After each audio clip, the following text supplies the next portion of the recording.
Dixon present with us out of custody. Is there any legal cause or reason why we cannot proceed with sentencing today? None, Your Honor. And the plea was entered to resisting public officer with use of a firearm. The negotiations in the guilty plea agreement were that the state agreed to make no recommendation at the time of sentencing. The defendant did waive any defects in the pleadings, and the remaining counts are to be dismissed. Does the state stand by the negotiation today? Yes, Your Honor. I did have some notes in my file that the officer was deciding whether or not he wished to speak. Can I just confirm in the hallway that he's not here? Yes, this would be Officer Dingle. Yes, Your Honor. Okay. We'll call the courtroom. We have Officer Dingle not present in the courtroom. We'll see if Officer Dingle is waiting outside.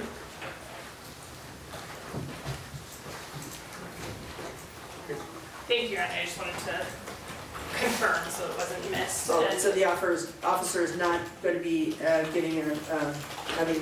being sworn and giving any statement today? That's correct. All right, then let's go ahead and let the state confirming it's to make no recommendation here today. Let's hear from counsel or Ms. Dixon, whichever order you wish to proceed. Go ahead, Ms. Dixon. Hi, Your Honor. Overall, right now, I'm in school. I'm no longer employed because of the situation. I'm in school for a BHT. I'll be graduating in December. And I'm also in rehabilitation, mental health services, just for, the situation and what I was going through with everything and dealing with it. I'm a single mother of 5. And I want to apologize to everyone that was in the situation and the officers, the victims, my child, everyone that was involved. Overall, I apologize to the courts also. And it was an unfortunate situation that I wasn't aware about, but I was put in a situation. So with that, I do understand. And I'm appreciative that I know when I heard you or anyone else in this situation. And I do apologize once again. Mr. Ordo. Your Honor, I want to point out some facts here. The first, the charge, and I think we talked about this at the plea colloquy, that it's with the use of a firearm, and it was actually a car, a vehicle.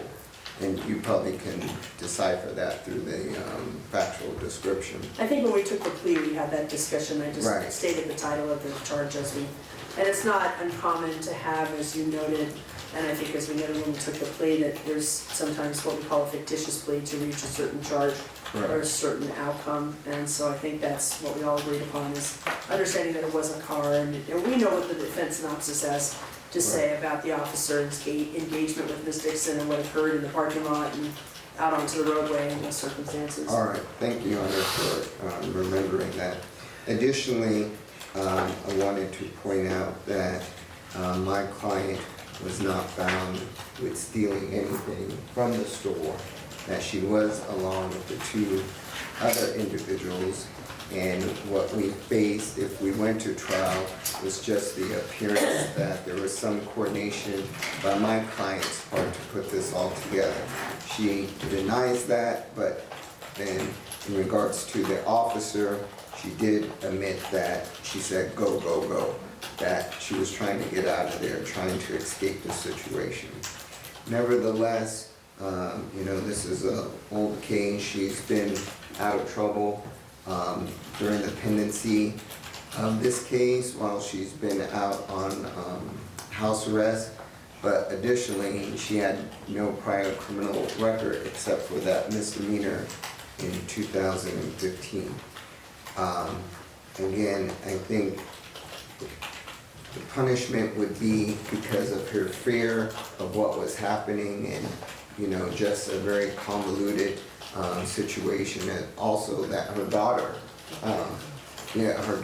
was in the vehicle, and Ms. Dixon was telling me that she was talking to her daughter, and I advised her that would be very hard to prove that to her jury, but she was telling her daughter to go, go, go, meaning get out of this situation.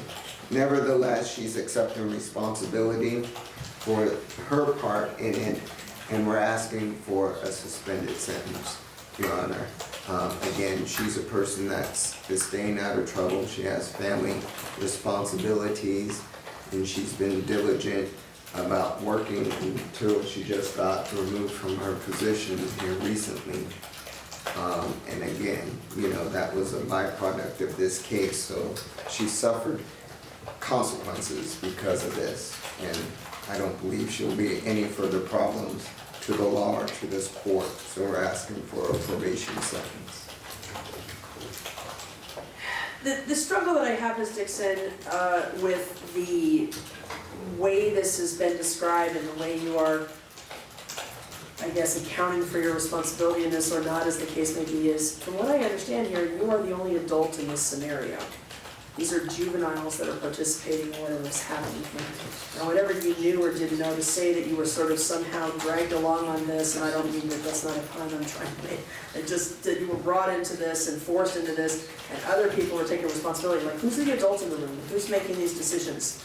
And if your daughter was part of this process, that's also equally concerning. I'm not having a dialogue here with you now, I'm just telling you my thought process before I announce my sentencing. Because we're seeing the scourge of this going on in our community every day. I have literally been in multiple stores where I'm standing there looking at potentially making a purchase to see people scuffling and shuffling and running out the door. And sometimes the people pursue it, sometimes they don't, and it's people stealing as much as they can get their hands on and running out the door without making purchases. And just me alone, having seen that multiple times, like, it's happening all the time. And where it is that people thought that it was okay to start behaving in this manner, and where it is an adult would be participating in any way, shape, or form along with this, I can't understand. Now, do I think you need to go to prison behind this? No. Not with the lack of history that you do have here, but you are not without some minimal, granted, but history of theft concerns.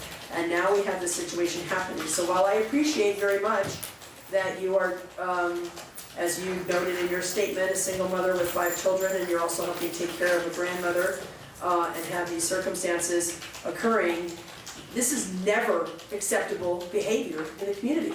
We all paid for this behavior in the community. This is not just, I grabbed a few things that I either couldn't afford to pay for or thought I could get away with. This is, all of us pay for that with increased insurance payments, increased prices on products, everything. So this is not a victimless crime. This is not a situation where nobody was actually hurt. This could have ended up so much worse. And it's very, very fortunate that it did not for this officer and for those involved, including yourself, that this did not end up much worse than it did. So while I'm not going to sentence you to prison out of the gate, I am going to indicate that a higher underlying sentence is appropriate for you should you not comply with your probation. I have every reason to believe you can and will comply with your probation, or I wouldn't give you that opportunity. But should you not comply with your probation, or should there be any further circumstances that, such as this, or that would warrant your revocation, then you would spend some time incarcerated in prison by your own choice making. So I am going to adjudicate this time guilty of resisting public officer with use of firearm, in this case, you know, the vehicle, as being the weapon. I am going to adjudicate you and sentence you to a minimum of 19, maximum 48 months in Nevada Department of Corrections. So that up to 4-year sentence is the, I think, appropriate underlying sentence. I'm going to suspend that sentence and give your probation not to exceed 24 months. So you have 2 years or less if you do good time credits to serve. But you will make every effort to be compliant at all times with your probation conditions. We have fees, $25 administrative assessment fee, $3 DNA collection fee, $150 DNA analysis fee. There was no restitution requested, as we understand, but we are going to have the standard conditions of probation, of course, will all apply to you. You had 6 days that you did spend in custody, so that will be reflected in your JOC. Of course, any remaining counts will be dismissed.